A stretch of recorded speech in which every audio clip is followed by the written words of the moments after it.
accepter finalement de regarder à l'essentiel.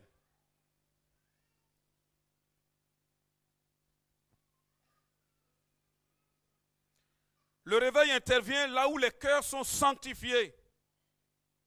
Je vous rappelle, Jésus dit dans Éphésiens au chapitre 5, verset 26, qu'il vient pour chercher une église. Non pas une église moche, non pas une église laide, non pas une église tiède, une église qui a la trouille. Mais la Bible nous dit que Jésus vient pour une église et qu'il veut faire passer justement devant son Père. Et ce qui est écrit, il affirme qu'il conduit son église à la sainteté, après l'avoir purifiée, lavée par l'eau de la parole, pour faire paraître cette église-là devant lui, glorieuse. Glorieuse. Oh Seigneur, aide-nous. Sans tache, ni ride, ni rien de semblable. C'est-à-dire, il y a des choses là qui ressemblent à ça. Non, rien de tout cela.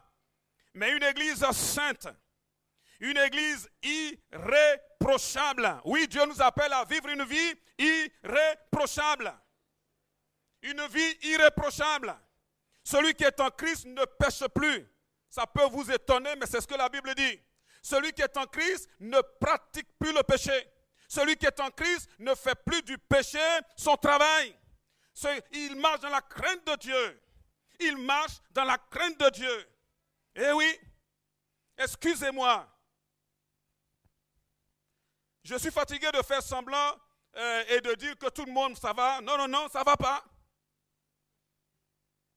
Parce qu'il y en a qui sont ici, là, qui vivent vraiment dans des choses qui ne sont pas la gloire de Dieu. Il y en a qui ont pris des décisions que vous-même, vous savez très bien que ça ne vous fait pas du bien. Mais ce matin, Dieu m'appelle justement à vous dire que tout est possible. Vous n'êtes pas obligé de vous cacher. Dieu peut vous relever. Dieu peut complètement transformer le cours de votre vie et vous amener à vivre quelque chose qui vaut la peine. Dis Amen, s'il te plaît. C'est quoi la sanctification? C'est quoi être sanctifié? C'était des esclaves de Dieu. C'était des esclaves de Dieu. Quelqu'un a dit, ils étaient littéralement possédés de Dieu. Dans le bon sens. À tel point que Paul peut dire, moi j'ai été crucifié avec Christ. Galates 2, verset 20 que vous connaissez. Il dit, le Paul que vous voyez là, moi je suis déjà mort avec Christ. Et si je vis aujourd'hui, ce n'est plus moi qui vis. Hein. Il y en a un autre qui vit en moi et c'est Jésus. Et je crois que c'est ce que Dieu attend de son Église. Des hommes et des femmes qui laissent Dieu vivre pleinement en eux. Bien-aimés, nous avons tout à gagner à laisser Jésus vivre en nous. Ça fait peur. Parce qu'on veut contrôler. On veut tout maîtriser. On veut tout planifier. On veut être sûr. C'est comme quand on apprend à nager. Tant que c'est au bord de l'eau, ça va. Si ça chauffe, je me lève. Je sais que mes pieds touchent le fond.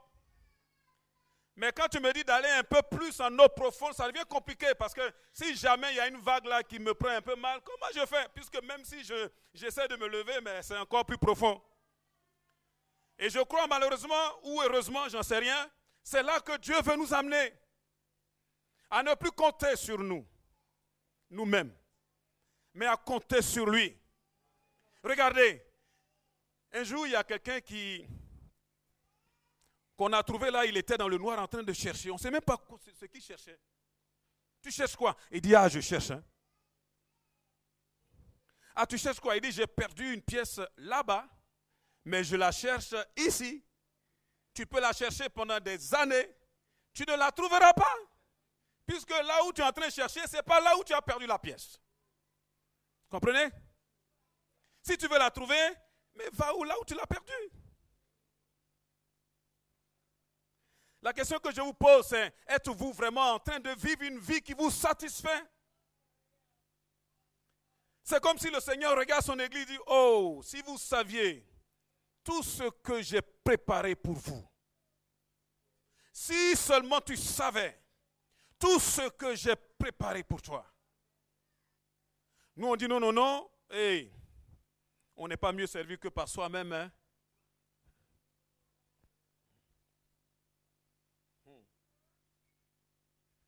Alors, on fait des plans. On compte que sur soi-même. C'est vrai que la vie est devenue difficile. On préfère avoir confiance qu'en soi-même. Eh oui. Et quand le Seigneur dit, laisse-moi tout, donne-moi ton cœur. Laisse-moi gérer tes affaires. On dit, ah, tu vas gérer mes affaires là comment? Vous voyez? Je dois te faire confiance au point de te laisser même toute ma destinée. Mais oui, ceux qu'on appelle les héros de la foi, qui ont vécu pour quelque chose qui vaut la peine, qui, un peu comme l'apôtre Paul, à la fin de leur vie, qui disent, j'ai combattu le bon combat. J'ai achevé la course, j'ai remporté la victoire et j'ai gardé la foi. Ceux qui parlent comme ça là, c'est des gens qui ont laissé tout à Dieu. Regardez dans quoi on est. Regardez. Regardez. Aujourd'hui, nous sommes dans une génération où tout est permis. Le monde autour de nous dit, ah, il faut te faire plaisir. Quand tu dois y aller, tu y vas. Eh oui. Il y a un thème que j'entends de plus en plus et il faut en profiter. Il faut profiter de la vie, mon ami. Il y en a qui ont tellement profité de la vie dans leur jeunesse. Aujourd'hui, je vous parle. C'est encore des regrets alors qu'ils n'ont même pas encore la majorité. Vous voyez? On a peur de laisser tout à Dieu. Je crois que ce que Dieu veut, c'est une église sanctifiée. Une église consacrée.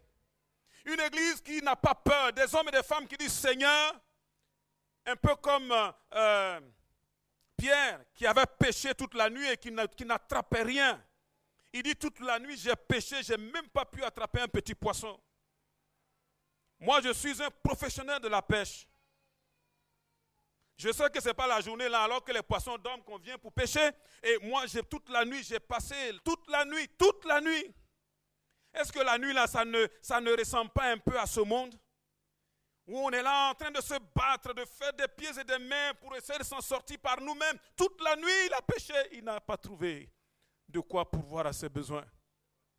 Et voici que Jésus, qui était dans sa barque et qui venait de parler pendant encore un certain temps, enfin beaucoup de temps d'ailleurs, souvent, il dit, avance un peu en pleine eau, jette le filet. Vous comprenez? Je crois que c'est ce que le Seigneur est en train de te dire. Dieu dit qu'il t'aime. Dieu dit que tu n'as pas besoin de te tracasser, de faire des pieds et des mains. Il peut appeler des milliers de poissons pour toi. Si seulement tu comptes sur lui. Si seulement tu mets ta vie en lui. Si seulement tu le laisses vivre en toi. Ne cherche pas à bricoler. Fais ce que tu peux faire. Fais ce que tu dois faire. Mais avant toute chose, laisse Dieu conduire ta vie. Dis Amen s'il te plaît. Amen. Si je voulais diriger ma vie comme je voulais, je ne serais même pas devant vous, même pas devant vous. Parce que moi aussi, j'ai commencé à faire des pieds et des mains pour littéralement créer un empire financier autour de moi. Oui, parce que je ne voulais manquer de rien. Dieu merci, j'avais vraiment, il m'a donné quelques neurones qui m'ont permis de pouvoir faire ces choses. Et alors que j'étais en train de m'enrichir, Dieu a dit, tu laisses tout ça tomber, tu laisses ton travail dehors, et maintenant là tu viens et tu me suis. Bien aimé, ça m'a coûté. Dieu ne nous appellera pas tous comme cela. Mais ce que j'ai appris, c'est, toi là, lève-toi, viens et suis-moi. Toi, viens et suis-moi. Est-ce que tu es prêt à suivre Jésus? Est-ce que tu veux le suivre ce matin? Le suivre selon ce qu'il te dira. Qui est-ce qui montera jusqu'à la montagne? Qui est-ce qui va se présenter dans le lieu saint? Qui est-ce qui pourra venir devant Dieu et vraiment parler des choses importantes pour vivre des choses importantes? Ce n'est pas celui qui vit dans n'importe quoi. Excusez-moi. Et surtout ici en France, on est vraiment très mal lotis puisque ici en France, sous prétexte de liberté, de je ne sais pas de quoi, Tout est permis et il est interdit d'interdire. Oui, mais tout n'est pas permis. Parce que tout n'édifie pas. Tout ne fortifie pas. Tout ne nous construit pas. Il y a des choses là, vaut mieux n'avoir jamais touché. Je vous en ai déjà parlé. Et oui. Et puis de toute façon, je ne peux pas y arriver avec mes propres forces. J'ai besoin de Dieu. S'il vous plaît, est-ce que vous réalisez combien nous avons besoin de Dieu? Vous réalisez cela? Dans cette génération où on envoie des robots en dehors de la planète Terre, mais qui peut comprendre les souffrances que toi tu vis au fond de ton cœur? Tu as tout, mais il y a comme un vide au fond de toi. Tu as tout autour de toi, mais tu sens bien que tu ne vis pas. Tu dis que tu connais Jésus, mais entre nous, la vie abondante, franchement, tu ne la connais pas encore. Tu dis, je te donne ma vie, Seigneur, mais quelque part, tu reprends tout de suite. Parce que tu as peur d'aller en eau profonde avec lui. S'il te plaît, ce matin, Dieu t'appelle à lui faire confiance. Toi, viens et suis-moi. Amen. Viens et suis-moi. Ce matin, je suis très partagé parce que, en même temps, j'ai envie d'apporter un message d'exhortation. J'ai envie de faire une étude. Donc, c'est tout un mélange. Mais bon, le Seigneur nous aidera. C'est quoi être sanctifié? Être sanctifié, c'est être libéré du péché et devenir esclave de Dieu pour porter les fruits, pour fruire la progression dans la sainteté et pour fin la vie éternelle. Nous devons progresser dans la sainteté. Amen. Être sanctifié, c'est quelque part être mis à part du monde. C'est-à-dire de la mentalité qui est dans ce monde. Les gens dans ce monde, ils ont une façon de faire. Dieu dit, j'aime pas ça. Mais tu ne le fais pas. Même si tout le monde le fait autour de toi. Être sanctifié, c'est être mis à part du péché et du diable. Être mis à part, c'est réaliser qu'au travers de l'œuvre de la croix, nous pouvons vaincre vraiment le péché. Nous pouvons dominer sur le péché. Avant, quand on ne connaissait pas Jésus, ah oui, là on était vaincu, on était vaincu. Mais je te dis, de la part de Dieu, tu peux vaincre le péché. Le péché qui te fatigue là, tu peux lui tordre le cou au nom de Jésus. Dis Amen. Et oui, tu peux relever la tête. C'est tellement mieux d'être vainqueur, non? Et de pouvoir marcher comme ça, un peu comme Jésus qui dit, vous voyez là, le diable là, il arrive, mais il n'a rien à moi. Si votre conscience est claire, si vous êtes en paix avec Dieu, si rien ne vous accuse, si au fond de votre cœur, vous êtes en paix avec Dieu, dites-moi, qui peut vous bouger? Vous savez que le Seigneur est votre rédempteur. Peu importe ce qui peut arriver, vous êtes tranquille.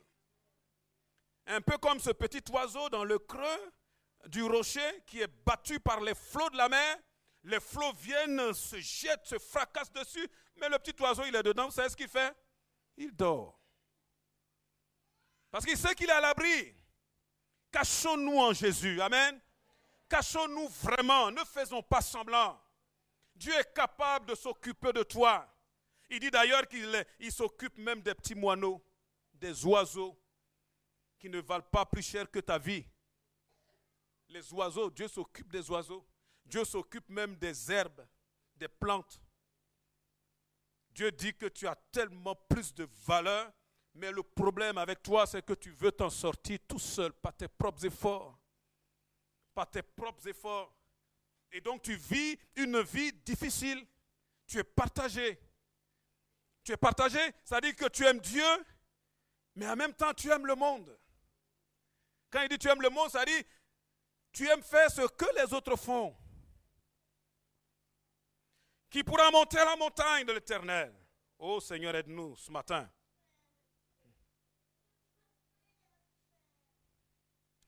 Dans 1 Thessaloniciens 5, verset 23, Il est dit que le Dieu de paix vous conduise lui-même à une sainteté totale et que tout votre être irréprochable. Lors du retour de notre Seigneur Jésus-Christ, quand il y a quelque chose qui ne va pas dans ta vie, qui te reproche, ne dis pas c'est rien. Non, non, non, c'est ça là qui attriste le Saint-Esprit. Jusqu'à présent, tu es en train toujours de justifier ce qui n'est même pas justifiable. Tu dis c'est rien. Oh, ce n'est qu'un petit détail. Hey, le diable est souvent dans les détails, comme disait quelqu'un.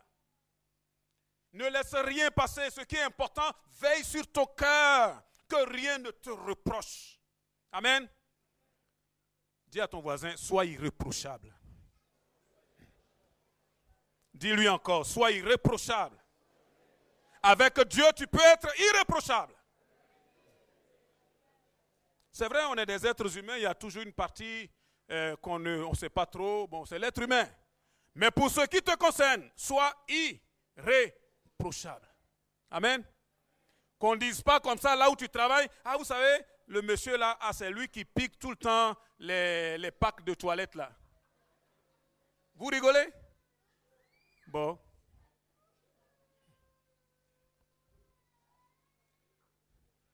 Chaque fois on est en train de chercher du papier, on ne sait pas où ça est. Ah mais c'est celui-là, celui qui est toujours en train de crier ici, Dieu, Dieu là, c'est lui qui pique toujours les blocs de papier. Tu deviens réprochable.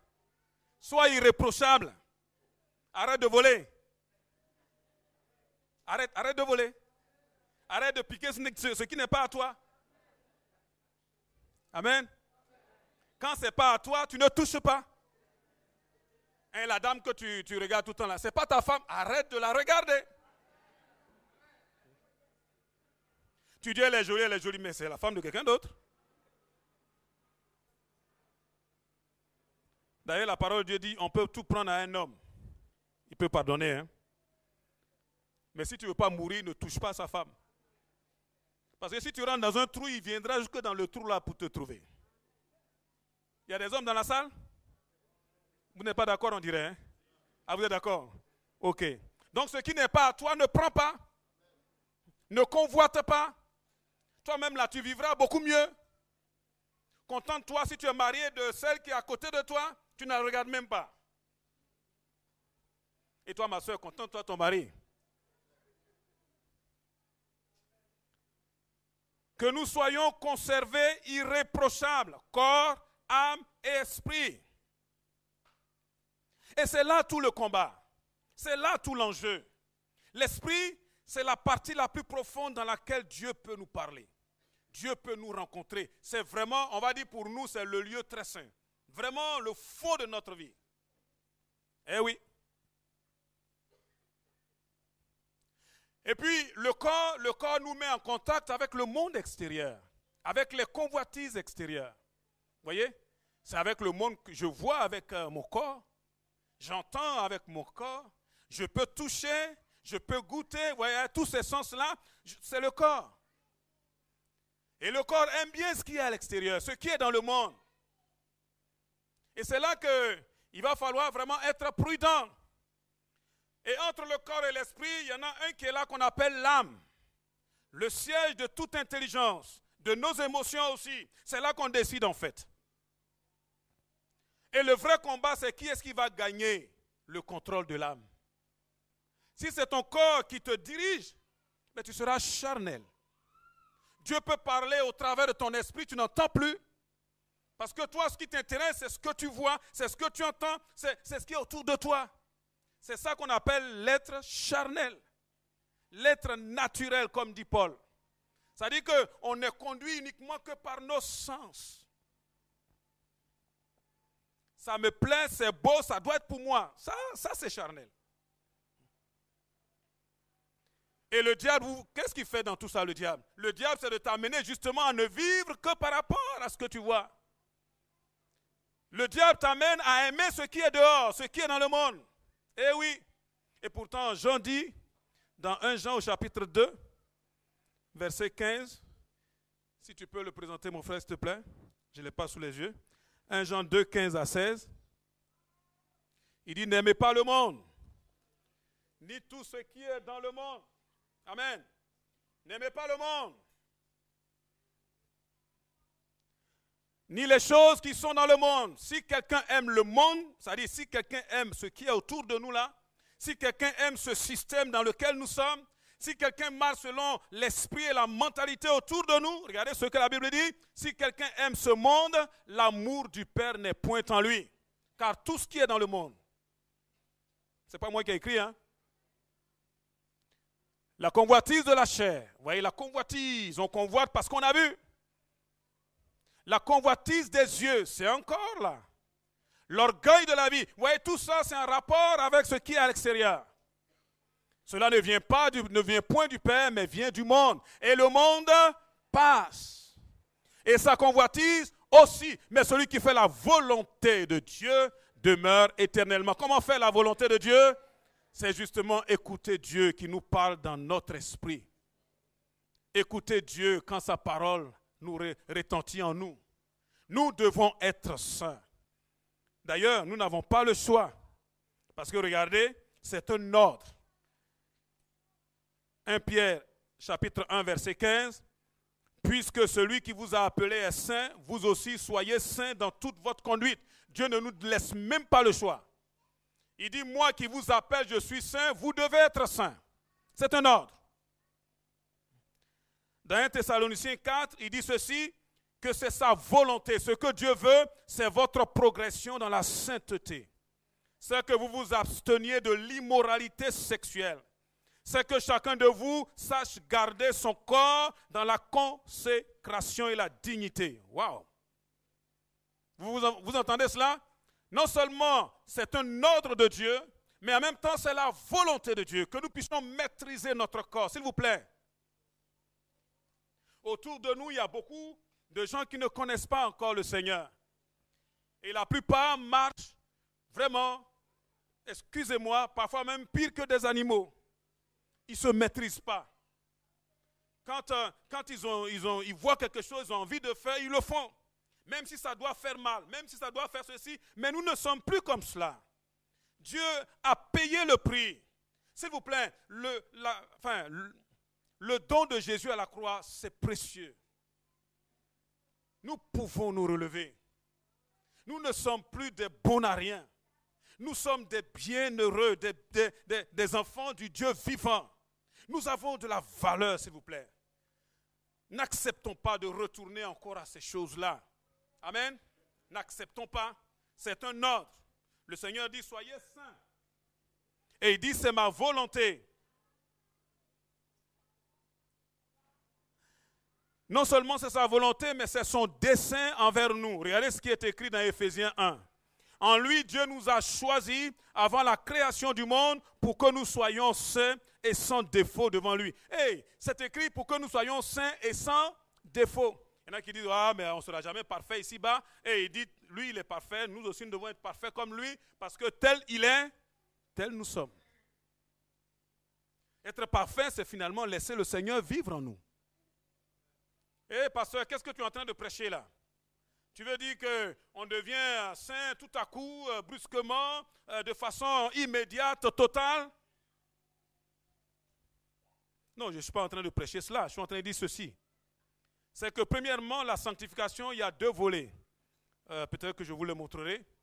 Le Seigneur voudrait que nous puissions participer à sa sainteté. Amen. Comme il est saint, de par notre position d'enfant de Dieu, nous sommes déjà à part. Donc nous sommes saints. Mais nous devons progresser dans la sanctification. Vous voyez, il y a les deux aspects. Je suis saint et donc je me sanctifie encore chaque jour. Je suis saint parce que Dieu m'a fait sortir du monde et moi-même là, dans ma conduite, mais je fais en sorte de progresser chaque jour. Chaque jour, nous devons être meilleurs. Amen. Chaque jour, ma consécration doit être encore meilleure. Chaque jour, je dois rencontrer et connaître le Seigneur encore un peu plus. Vous êtes d'accord avec cela?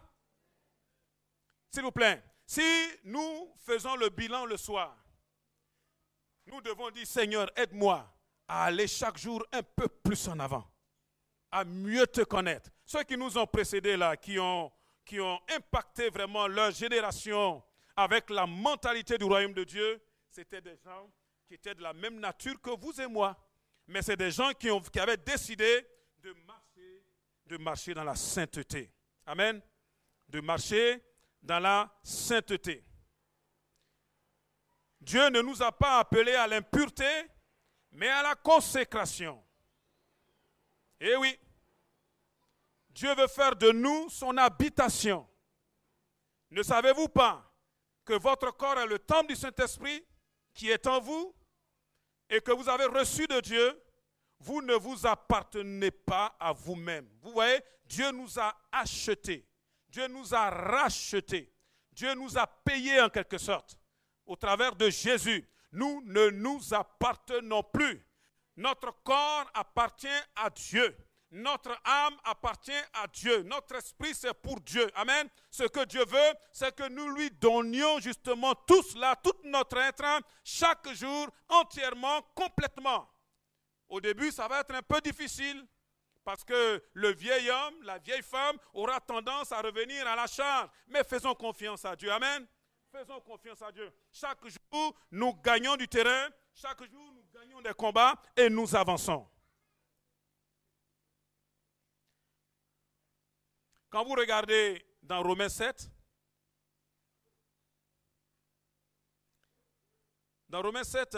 Paul est en train de montrer vraiment ce que c'est que d'être un homme charnel. Quelqu'un qui aime Dieu, mais qui a du mal à laisser le Saint-Esprit le diriger. Vous voyez? Je vous ai dit que c'est un peu à la limite entre une étude et puis un message classique. Je crois que le Seigneur vraiment m'appelle à peut-être rentrer un peu plus en profondeur, même les dimanches. Je ne vais pas prendre beaucoup de temps, je vais bientôt m'arrêter. Mais je voudrais dire cette vérité. Paul dit que le péché habite en moi, dans Romains 7, versets 17 et 20. Il dit que le mal est à ma portée, verset 21. Il dit, je me rends compte même qu'il y a une autre loi dans mes membres, verset 23, qui lutte contre la loi de mon entendement. Et à la fin, au verset 24, il dit, mais qui me délivrera de ce corps de mort? Vous vous rendez compte? Donc si on veut se laisser diriger par nos sens, on commande avec Dieu. Dieu ne nous appelle pas à être charnels, mais Dieu veut nous aider à progresser dans la sanctification. Amen. Donc c'est une progression. Dieu dit par exemple, recherchez la paix avec tous et la progression dans la sainteté. Sans elle, personne ne verra le Seigneur. Hébreux 12, verset 14. Mais en même temps, il nous appelle à marcher, à participer à sa sainteté. Hébreux 12, verset 10. Je vais terminer en faisant un peu le point. Où est-ce que nous en sommes ce matin? Où est-ce que tu en es? Où est-ce que tu en es personnellement ce matin? On peut mal commencer, mais c'est la fin qui compte. Vous comprenez? On peut mal commencer. Moi qui suis devant vous, j'ai mal commencé. Mais je me bats avec la grâce de Dieu pour bien finir. Parce que c'est la fin qui compte. Je ne veux plus rester dans les mêmes travers. Je veux vivre quelque chose qui vaut la peine. Avez-vous faim et soif de Dieu? Laissez-moi 2 minutes et je finis. S'il vous plaît, je sais que le temps est passé.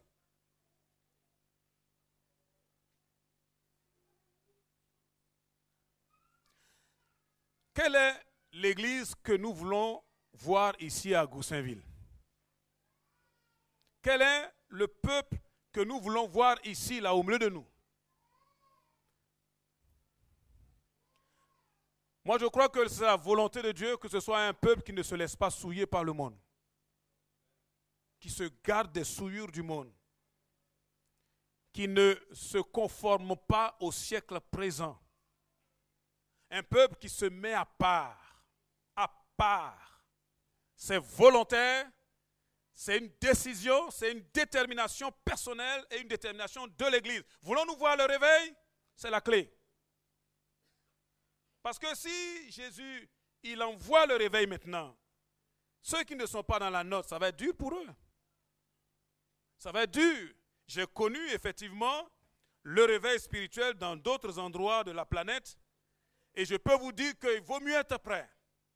Parce que quand le Saint-Esprit souffle, oh là, c'est comme, excusez-moi, hein, c'est comme une grande tempête qui passe, ah, ça laisse des traces. Hein. N'aimons pas le monde. N'aimons pas le principe de ce monde. Arrêtons de tricher. Laissons Dieu être notre vie, notre source. Amen. Séparons-nous des choses impures. D'ailleurs, dans 2 Corinthiens au chapitre 6, verset 17, il dit, sortez du milieu d'elles, séparez-vous et je vous accueillerai. Vous serez pour moi des fils et des filles, dit le Seigneur. Séparons-nous, sépare-toi. Ce qui est impur, touche pas. Et tu verras que Dieu sera pour toi. Baissons les têtes et réfléchissons un tout petit peu. Où est-ce que tu en es, mon ami? Est-ce que tu voudrais laisser le contrôle ce matin à Dieu? Regarde, jusqu'à présent, tu as essayé de diriger ta propre vie comme tu le voulais. Regarde un peu, fais un peu le bilan, un peu dans ce dans quoi tu es. Fais un peu le bilan. De deux choses l'une, soit tu ne connais pas le Seigneur et jusqu'à présent, tu as voulu tellement t'en sortir par toi-même et ça n'a été que des déboires. Dieu dit, tu peux recommencer à zéro avec lui. Et toi qui es converti, toi qui es un frère, une sœur en Christ, regarde un peu à vivre cette vie charnelle, regarde un peu où est-ce que tu en es. Au fond de ton cœur, tu as besoin de quelque chose d'autre. Tu as besoin de la réalité. Tu veux faire quelque chose qui vaut la peine. Je crois que ce matin, Dieu nous appelle à nous humilier. Amen. Si mon peuple, celui qui est invoqué, mon nom s'humilie. S'il prie, s'il cherche ma face, s'il le cherche vraiment, le Seigneur, il promet de nous exaucer des cieux. Il promet de nous guérir et de guérir même notre pays. Amen. Est-ce que nous pouvons prier pendant quelques instants? S'il vous plaît, avant que je donne le micro pour les annonces.